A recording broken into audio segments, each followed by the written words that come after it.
after that fantastic pro-con debate, I'd like to introduce Dr. Christopher Cassandres. He's a cardiac surgeon from the University of Cologne, and he is going to present about unloading in eCPR. This was originally presented as a poster abstract to the programme, but it was felt very much worthy of an oral presentation, so I congratulate him on that and look forward to hearing what he's going to say. Okay, thank you very, very much for having me here. It's a great honor, and I'm kind of nervous. Today I'd like to present to you the impact of left ventricular unloading using an impeller in eCPR patients. So as we all know, and the audience probably knows, that after out-of-hospital cardiac arrest, the first-line treatment is in the heart cath lab, so that's our protocol. And we see severely impaired reduced left ventricular function, mostly after the really bad myocardial infarction, leading to CPR and the implantation of an Ecmo, and the peripheral Ecmo will increase the afterload of the severely impaired left ventricle. And next to that elevation in afterload due to the retrograde flow of the arterial cannula, we have other sources of venous blood return, for example, from pulmonary arteriovenous shunts and aortic regurgitation and bronchial circulation. And the complication was already mentioned by Dr. Wuresteke. He already showed us some pictures of the complication of volume overloading, which leads to ischemia, pulmonary edema, and blood stasis, creating thrombus in the left ventricle, which is mostly a fatal complication. So there are a lot of possibilities of left ventricular decompression. The most important one right now, considering eCPR patients, is the implantation of a peripheral impeller pump. But we have the problem that there is no clear guidelines for LV venting in eCPR patients. I mean, venting has been done since many years in cardiac surgery, but eCPR, there is no clear guidelines which patients and when is the best time to vent those patients. So here you can see a short overview of VA Ecmo alone and VA Ecmo with impeller. So the VA Ecmo alone after eCPR increases the left ventricular wall stress and increases the afterload, and the left ventricle can only overcome this increased afterload by increasing the left ventricular volume after the Frank-Sterling's law. And the LV is prone to distension, and with an increase in end-diastolic pressure and LA pressure and postcapillary wedge pressure, which induces pulmonary edema. And we already talked about the most fatal complication. The LV fails to eject, and we see thrombotic formations. Also, we are not sure about the coronary perfusion. This might be something that cardiac surgeons are most worried about, that we have probably bad coronary perfusion due to also severely impaired lung function. This is another point to consider. And with the additional implantation of an impeller, at least on paper, we have increased cardiac power output, increased oxygen supply to the coronary arteries, and increased total blood flow. And we reduce oxygen demands and end-diastolic pressure. So in our study, we have retrospectively analyzed 108 patients with eCPR, and we made up two groups, which were Ecmo alone and Ecmo with concomitant impeller implantation. Here you can see our eCPR inclusion criteria and the triggers for the impeller implantation. I like to note that we also don't have clear guidelines on impeller implantations. This remains a case-to-case decision. I will show you the conclusion later. So the baseline results for both patients were comparable. We also have low flow times, which are compared to, for example, Minneapolis, really long, like 60 minutes for the Ecmo group and 55 minutes in the Ecmo impeller group. So there was a little bit little bit less CPR time, because we defined the low flow time as the time under CPR until the Ecmo implantation is done. And as you can see in the rest, like lactate, pH, and PCO2, the parameters were comparable. In the ICU-related outcome data, you can see that the impeller was running for 5 days in the middle, and we saw significantly more acute kidney injury in the Ecmo plus impeller group.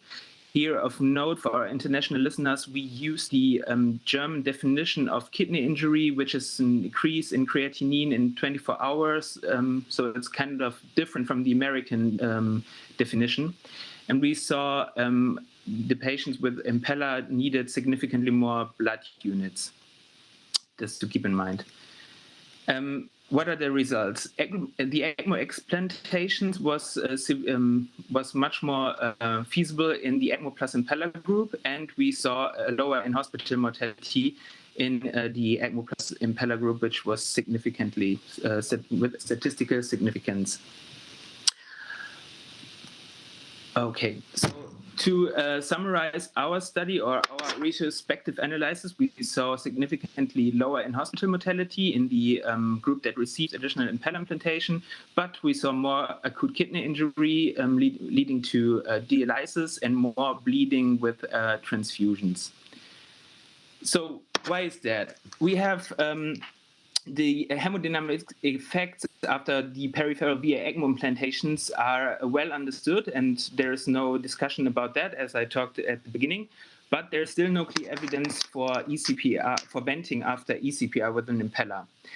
So here we can make the assumption that ECPR patients, in comparison to patients with cardiogenic shock patients, are considered to be healthier, in that relate that those patients had normally or satisfactory functioning hearts before the event, and then they suffered myocardial infarction, for example, and the left ventricular ejection fraction severely decreased.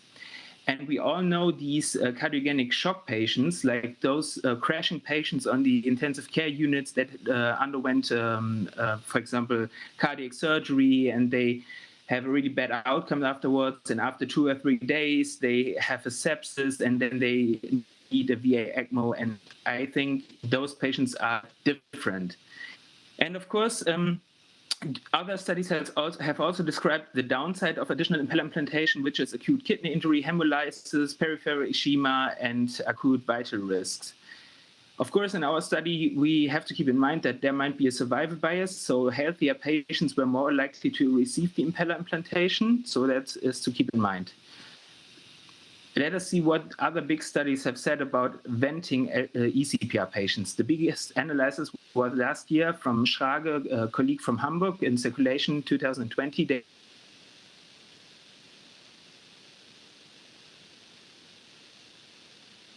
And they saw in the match cohort a lower mortality in patients with additional impeller implantation, but without differences in the subgroups. And the subgroups also were ECPR patients, so there was no difference in those patients.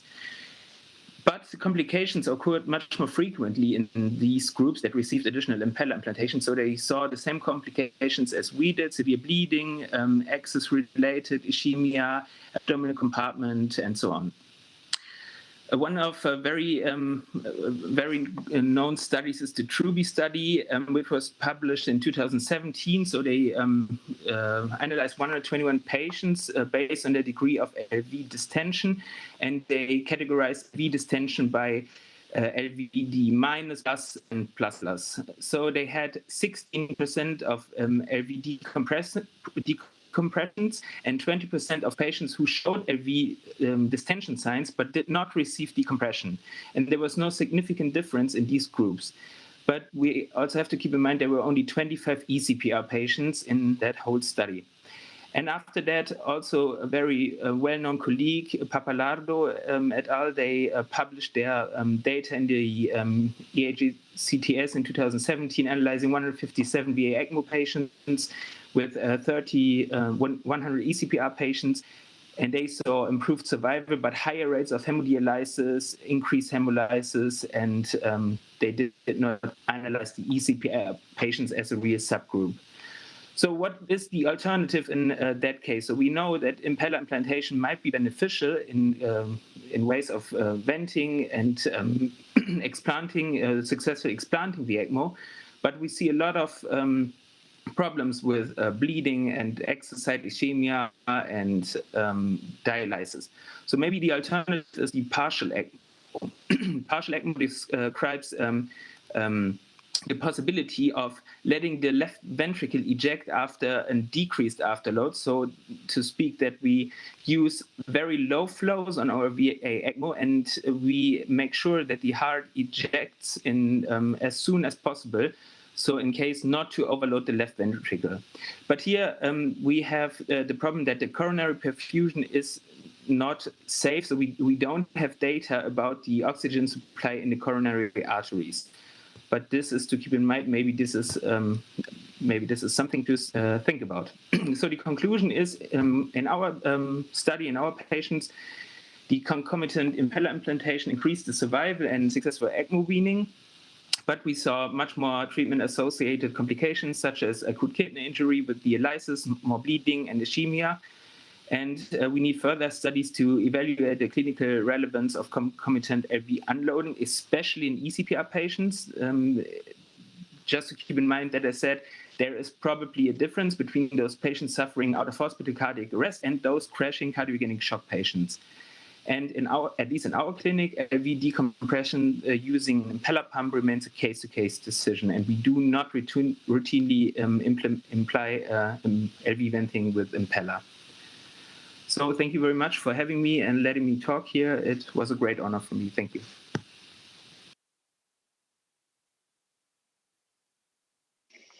Thank you very much. Thank you for expanding the discussion and also reminding us that it's not just all about saving the brain, but saving the heart as well. And thank you for keeping to time. I think we'll take questions at the end, and we're running nicely on time at the moment.